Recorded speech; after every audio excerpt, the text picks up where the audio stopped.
Incident in Manchester Airport. We have discussed a lot about what happened on the plane and when it landed, whatever has happened, and all these allegations, plus few videos coming from various public members, which I've witnessed, which I've seen. Certainly, the guys were showing aggression, hitting the police officers. Even one of the officers were grounded.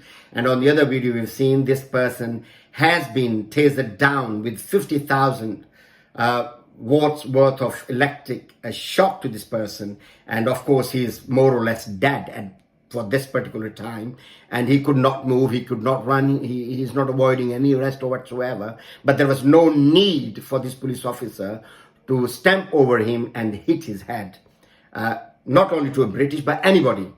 You cannot treat somebody like that, especially at the high, very high sensitive area, which is Manchester Airport. Now, my question is, there are allegations coming from these two Asian people through their solicitors that the police officer used some foul language, some bad language, some racist remarks as well. And then the concern was that this particular Asian guy raised that police body webcam was turned off. And he certainly questioned why your webcam is turned off. Whereas, as alleged, the police officer stated that I'll tell you why it's been turned off or turned on. And then he used his power, which was, we know at the airport, apart from police body webcam, there are so many cameras. It's a very, very sensitive area. We all know that.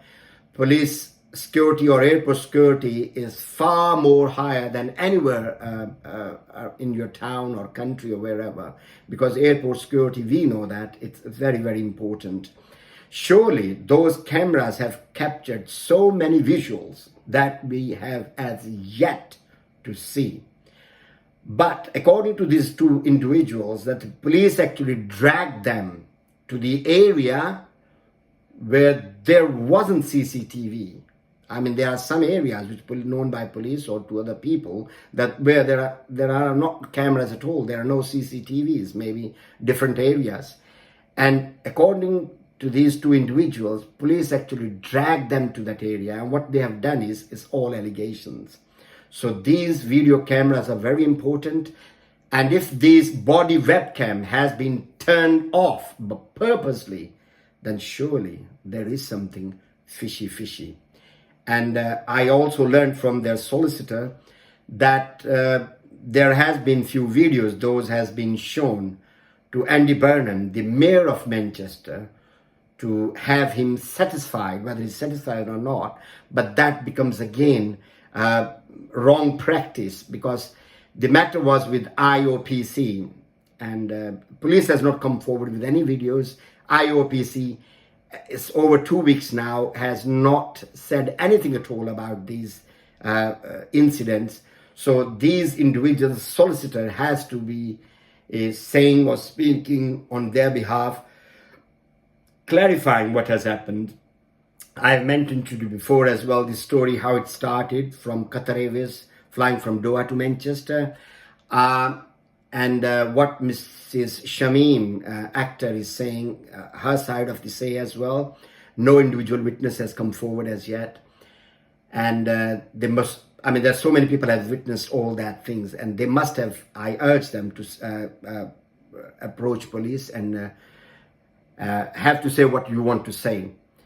Secondly, I mean, this lady traveling about, I would say 14, 16 hours journey from Pakistan, from her home to Pakistan airport, from airport to Doha, Doha to Manchester. And she is not well as I've mentioned before as well. The way she has been treated, honestly, by this individual is totally unacceptable. I would regard his actions, this individual's action, and he was trying to bully this particular lady, was criminal, I would say. And I mean, people might make some various comments. Put yourself on those two Asian individuals. And if your mom has been treated like this, what would be your reaction? Would you calm down? Would you report it to the police? Would you take law in your hands? Or would you take the action the way they have taken? And we do not know the entire story. So, I mean, this particular video I'm mentioning is that the police should come up with the truth.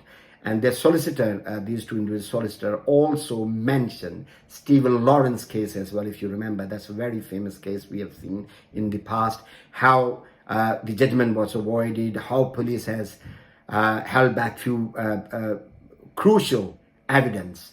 And in this case, we want straight away everything to be straightforward and come now, rather than after a few months, then, well, this came up, who lied, who didn't lie.